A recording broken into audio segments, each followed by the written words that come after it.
దేనిగా CM ఉన్నా ఒకటే, సచ్చినా ఒకటే. వాడు వచ్చి అక్కడ ఇవ్వాల్సింది పోయి మేము వస్తామేంటి ఇక్కడ దాకా? దేనికి రావాలి మేము? వాడిని గెలిపించింది దేనికి?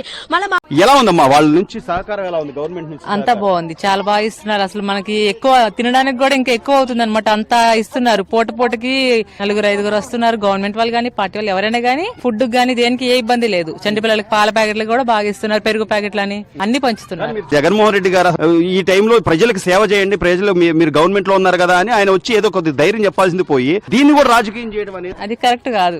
ఎందుకంటే ఆయన చేయగలిగితే సాయం చేయాలి, వచ్చి ప్రజల్లోకి వచ్చి నీవంతగా ఇప్పుడు అపోజిషన్ లో ఉన్నారు కాబట్టి వచ్చి సాయం చేయాలి. తర్వాత ఏదన్నా ఉంటే మాట్లాడాలి. ఇప్పుడున్న సిచ్యువేషన్ లో మాట్లాడేది అది కరెక్ట్ కాదు కదా. సాయం చేసి ముందు తర్వాత ఏదన్నా ఉంటే మీరు ఇలా చేయలేదు లేకపోతే ఏదన్నా అది కాదు కదా. అదే కదా, సందర్భానుసారంగా వెళ్ళాలి. కానీ మనము వచ్చిన విపత్తి ఏంటి, మనం మాట్లాడేది ఏంటి? ఫుడ్ బాగానే దొరుకుతుంది, వాటర్ బాగానే దొరుకుతుంది.